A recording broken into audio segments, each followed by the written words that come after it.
ariko mana bino bintu biri kuncanga ngomba kubibaza mama arabinsobanura ku buryo mbisobanukirwa ariko reka no kwigura ndabimubaza kabisa. Ako mama karame papa tarafa yambwiye ko Mike atari uwacu ngenda shaka yo kubwira Mike yuko atari umwana wa hano njye kuza mu gasuzuguro hano ngenda bihaze. Gezaho umva ndakwiyamye n'undi munsi Mike ntazigira amenya ko atari umwana wa hanga. Ariko mama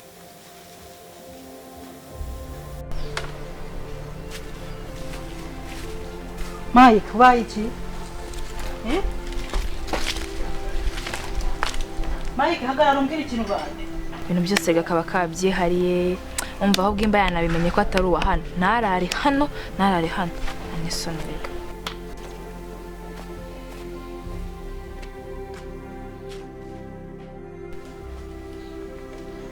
Mike ni ibiki Mike ni ibiki mama mbabarira rwose reba igihe cyose gishize imyaka 20 yose irashize witama mutambwiza uko ese burayoza kumbwiza ukuri igihe cyose byari guhungabanya iki. Mike wasanga icyo cyo gihe ngo bimenye Mike wirira kigiye nsuzugurwa n'abavandimwe kigiye nicyo kugira ngo bimenye urumva.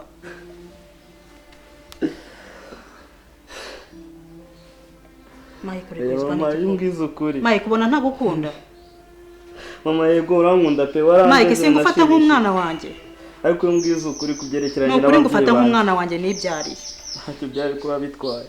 Mike ndagukunda n'ukuri urumva mama marekera ngo mfite ikibazo cyane kandi ngiye kubabwira mwese murabikeneye cyane cyane muri Mike bikumva umva nkubwire wa kigoryiwe ndakwanga bashyanawe kandi umenya ko nyako yagiye nawe wahamusanga ko hano si iwanyu.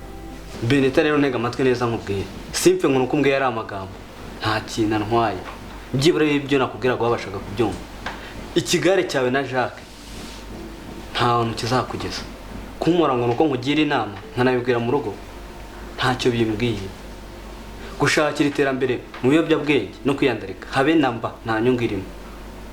Benita rero tuza ushatse watuza umva mubwire Mike imbuzi n'ubwenge bazanye kumuza bizonje bazara n'undi munsi kandi mu gihe ukiranga biteye akaga kose uzahora nako ahubwo inama nakugira isonde zindi cishene kumva neza.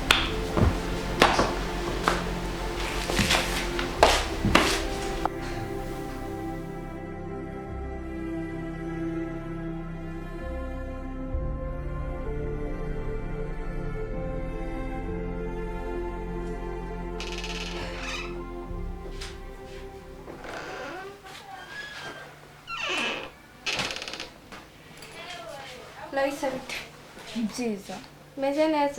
Meze neza suri kubona inzara itenda kutwica ngo meze neza. Nahise reka mubwire nukarakara ariko. Ntarakara. Umva nukarakara ibintu byose. Umva wimbwira menshi urabyuka ugenda hano nta kintu gihari cyo kurya byose byadushiranye nawe uri kuvuga ngo hajya ngo ugiye. Basi reka njye gusenga Imana iratwumva tugaburira no mu. Nese kankubaze aho ugiye gusenga hari ibiryo uri buhasange ari amafaranga suri watoragure ugiye gusenga se. Basi reka nyumva sibyo iki gihe cyose twabonaga ibiryo twabivanye Simana byose yabikoze. Ku mana yanjye ngaho genda mva imbere kugiye gusenga noneho turebe ko hari n'umufuka w'umuceri basi utahana cyangwa basi n'ikiro kimwe ahubwo ugira uzaniye telefone tujye kuyigurisha tubone ibyo turya none urabona turarya iki. Oya mva reka mubwire Raisa nawe warengereye ntarengera ariko warengereye none se turakora kora uko ushoboye basi utuze muri wowe. Okay genda ubwo ndishakira uburyo. Aha kanigende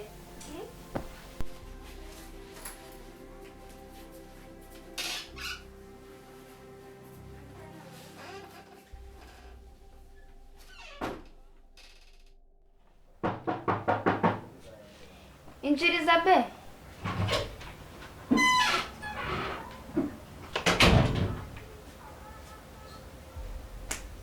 Seri meze tese. Senso. Bye. Se quando consuls. Meze ute? meze nabi wembaza ubusa. Nose ko iki meze nabi? Ngo kubera iki? Mva rero mubwire. Urabona ibibazo byatubanye byinshi, nta cyo kurya gihari, nta mafaranga mfite, abi n'igiceri cyatambitse ngaranye. Wambabareye ko gukandangira akazi. Ubuzima bwancanze. Akazi nyine. Ariko urashaka akazi? Akazi urakabuze? Umva mani, hanze hari ibigabo bifite amafaranga. Ngibiki? Hari ibigabo bifite amafaranga, umva amafaranga ashyushye cyane. Ubusenaniye kuyaka mama cyangwa papa? Ugushatse kumbwira ngo njyewe ngende nicuruze. Umva mwana nta kintu witwaye, none se kwirinda birakunaniye. Birakunanira? Umva rero mubwire. Ibyo ntabwo ari byo banga ry'ubuzima. Njye ntabwo najya kurwa nshinze hari umuhanda ngo ndajya ngo kuri ibyo bigabo shwida. Umva rero mubwire. Ntabwo rwose ako kazi nagashobora si ibintu byanjye. Ahubwo mfasha ngurize 5. Ngo ngurize 5? Aho rwose ubwo buryo uri kumwanja gushaka amafaranga ntabwo nabishobora. Nguriza 5 basi ndebe ko twabona icyo tugura turye. Akazi basi nzajya no kugashaka. Nyine ubundi mani ngwino ujye kuyashaka. None se nutajya kuyashaka uzayibona gute? Sigura inshuti nyabaki. Kungurize 5,000 byonyine. Oye mwana uko ndi kose, none se uje kuyakorera ntabwo yagutunga. None uguma wicara ngo reka azakwisanira. Umva rero mubwire, umuryango nguri yasohoka, sibyo? Sohoka ni umva. Ego. Uransohora. Umva sohoka. Umva kanigende nutamenya ubwenge ibyo birakureba.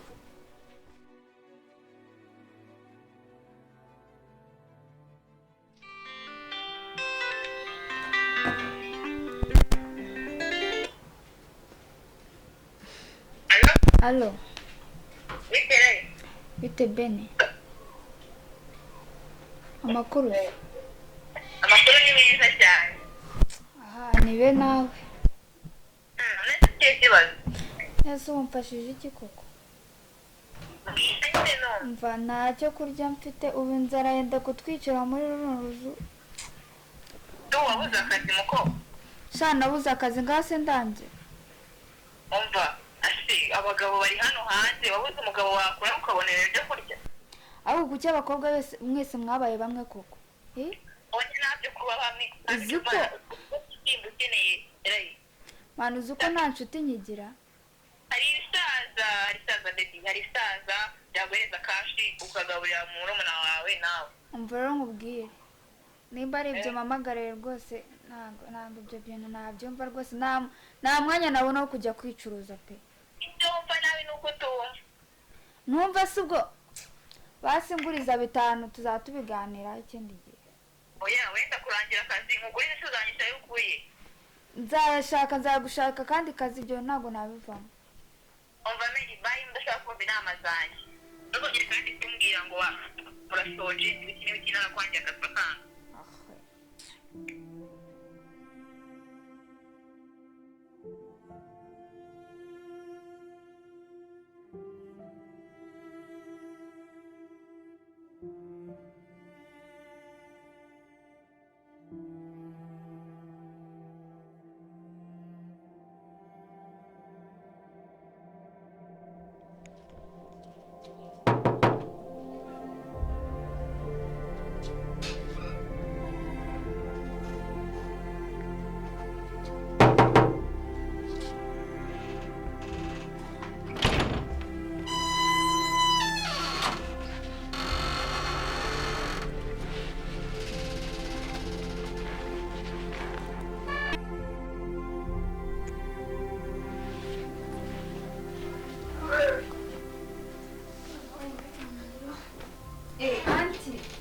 Yesu mana we utasa mukobwa yanje meza cyane rwose. Sha ndabona warakuze. Aha Wabaye inkumi pe. ntabere cyane. Amakuru se? Amakuru ntayo pe. Ngize Imana uranaza nawe ubundi bye byancanze. Sha ndabona warananutse. Imana irankoreye uraza no kuri kw'Imana. Ahubwo hari ahantu nyine bari bandangiye akazi gusa ako kazi ntabwo nagashobora pe. Abo agashobora. Akazi ko kujya kwicuruza kandi njye ntabwo nabikora ibyo neza. Nese nimba wumva utagashobora wakoherejeyo Melissa. Ngo iki? Oherezaho Melissa na niki sitatari. Nese njye na Melissa dutandukaniye hehe? Urukumva nafata murumuna wanjye nkamuhereza kuri ako kazi koko. Ese ntabwo ubizi ko na Melissa mufite mutandukaniye. Umva reka ibyo ntabwo wabinyumvisha ngo mbyemere. muratandukanye. Melissa ni umukobwa nka bundi urukumva afite agaciro nanjye mfite akandi ntabwo rero namufata ngo ngiye kumworeza muri iyo mico mibi gusumba ibyo nari byo anti. Umva nkubwire Raisa ugomba koherezayo Melissa akaba ari wewe ujya mu kazi. Kubera iki se? Erega we nta hantu uhuriye na Melissa ku buryo wowe wafata ukajya muri kariya kazi. Akubwo none ikintu cyanatuma wowe utanajyayo ntago wowe uhwanye na Melissa nta nubwo muvukana nimba utarunabizi kandi ikindi Melissa ntago mukunda njyewe ariko wenda gukunda kuko mama yarakunsigiye ubu ni nkaho njye ndi nka mama wawe. Kumva nawe ugiye kumerera nka Jemima koko. Ese ubundi aho ngo yagiye gusenga ni hehe? Ngo yagiye gusenga ubundi se ubwo yagiye gusenga arazana iki kwera? Mwohereze mu kazi. Mvura nkubwire anti ibyo nuri kumva ntabwo ndi kubyumva pe. Ntabwo nafata umuntu turi mu rugero rumwe kanswe ari na muri umuntu wanjye ngo nindeza mushore muri izo ngeso mbi. Ariko ubundi wagiye nkuraho ubujiji wa mukobwa we koko. Akareka rwose ntabwo byashoboka. Tugabanye ubujiji kandi. Reka nkubwire ntukambere nka Jemima. Uriya mwana kuba tutavukana ntabwo bisobanuye ko najya kumushora muri izo ngeso mbi ngo mwamwanga.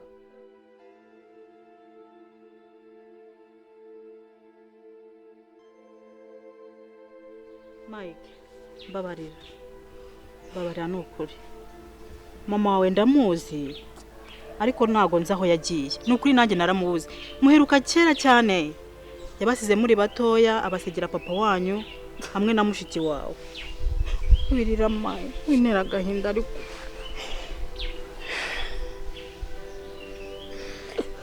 Mushiki wawe rero sinzi aho yagiye. Ariko ho muri uzamubona. Sibyo? Mike nyumva. None se mama. Byibura wabuze izina rya mushiki wanjye. Ntago muzi. Ariko yitwa Melissa, tuba mbyibutse. Umuvugishije ukuri niko yitwa? Yitwa Melissa.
Sengidani. Murabaye.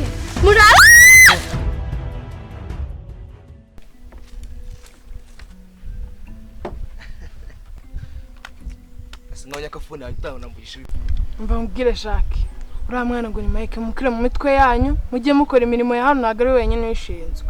Uko mwa yaravuze ngo turavukana kandi mugomba kumuha agaciro. Wakora iki? Imana yagaruka muri iyi si, Mike sinzamukunda. Naho nzakunda kuko Mike atuma nabyuba nk'abandi bana ngo njye gatoto ubwanwa ngo bukure. Icya kabiri ntago njya neza atuma muri ni byinshi atuma nakora man ndamwanga ubyumve ndamwanga asumwangira icyo naga ari umwana nk'abandi ukubizi Imana ya shitani byangana nako byo birakundana ukubuza amazi n'umuriro nanjye na Mike niko tumeze umva nkubwire Jacques uriya mwana ngo ni Mike mumukure mu mitwe yanyu we na Benita uko bitarimbye muzabona ibibazo byinshi cyane shayizo ni izawe izanjye se gute mva mu maso aho ugende umva nkubwire mu nyumva kuwambwira tabaye ibyo mama nawe ndaza kubimushyira mwese muraza kubibona urambwira ubwire Jacques atuma nariba nk'abandi bana ntago nijya neza nk'abandi tumutarimba se kubiza kwambara njye mbikubwire neza mbikubwire Mike ndamwanga incuri igihumbi ese umwangira iki adutwariye imitungo asubundi bwirwa n'icyo tuvukana nese wabwirwa n'ikintu mama yarakubyaye oya njye mama turanasakana gasa nk'ingegera man njye nange navugana nawe urumva ahubwo mubyigeho we n'aba mama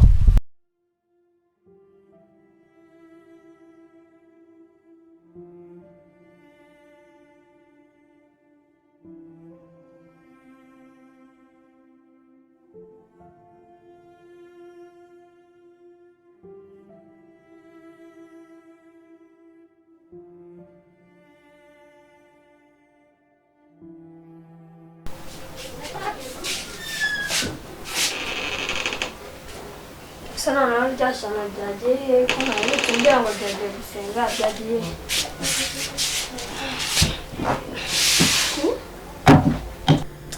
ejo numvisha ambwira ngo yagiye gusenga aho ngaho ngo mu ishyamba nyine aho mutaye ntabwo mbese ndebera nk'ubu iminsi maze ahangaha ntaramubona urumva ibyo bintu byumvikana nubwo aracyari mu masengesho aracyari mu masengesho waramerekeje se umugezayo hoya ahubwo ngubu wasanga ka kazi ariko yibereyemo nawe ngo yagiye gusenga ibyo ntabwo yabikora haguruka ujye kumushaka tazaguma dutegereje umuntu kumbe wenda yaranapfuye ntitwabimenye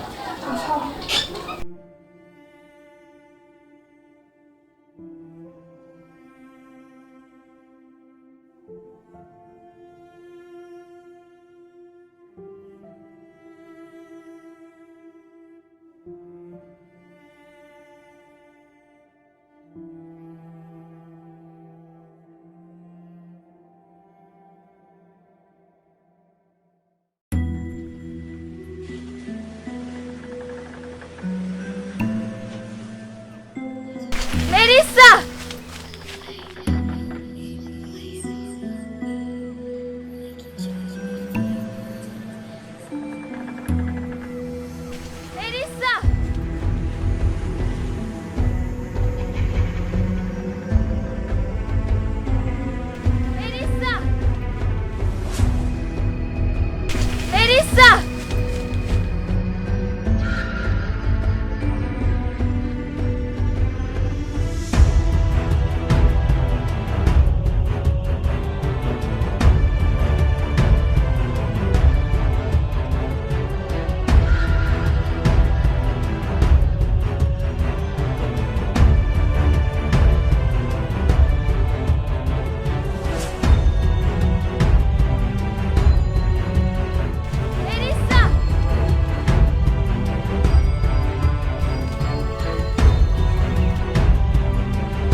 Melissa we Melissa mwana wakangutse koko sumana byabaye iki Melissa kanguka ariko Melissa wakangutse Melissa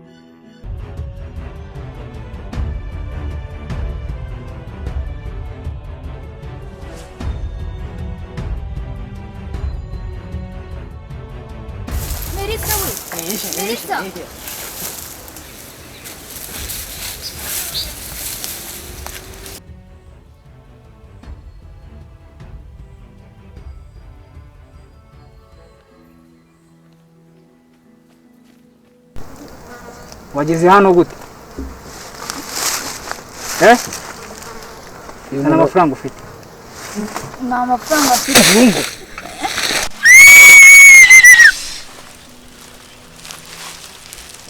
pfukama hasi niba ushaka ubuzima pfukama hasi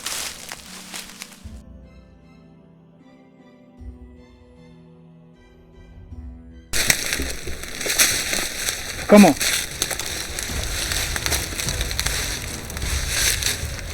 iyi nkoni ni ntoya ariko irakwicira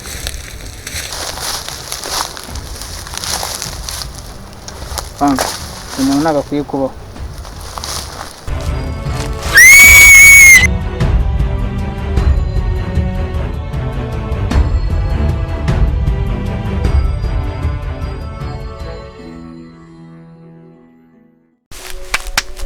nzahitambira mu kinini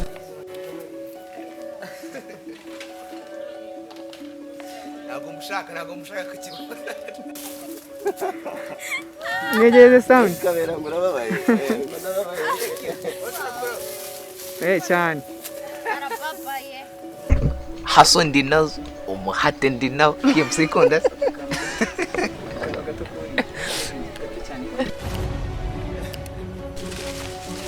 Melissa Ni impunzi.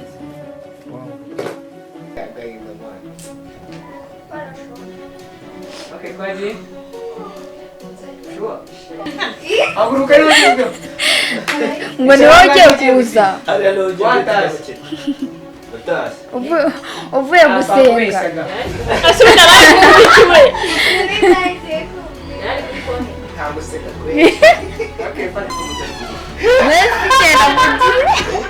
ari kuvuga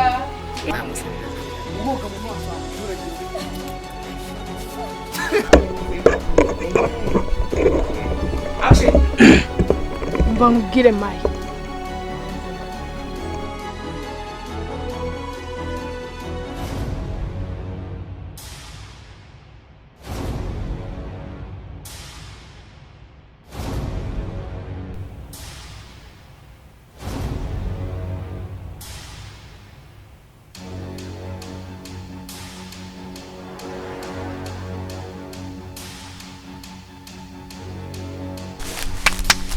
nzahitambira mu kinini cyane haso ndi nazo umuhate ndi nawo iyo msikunda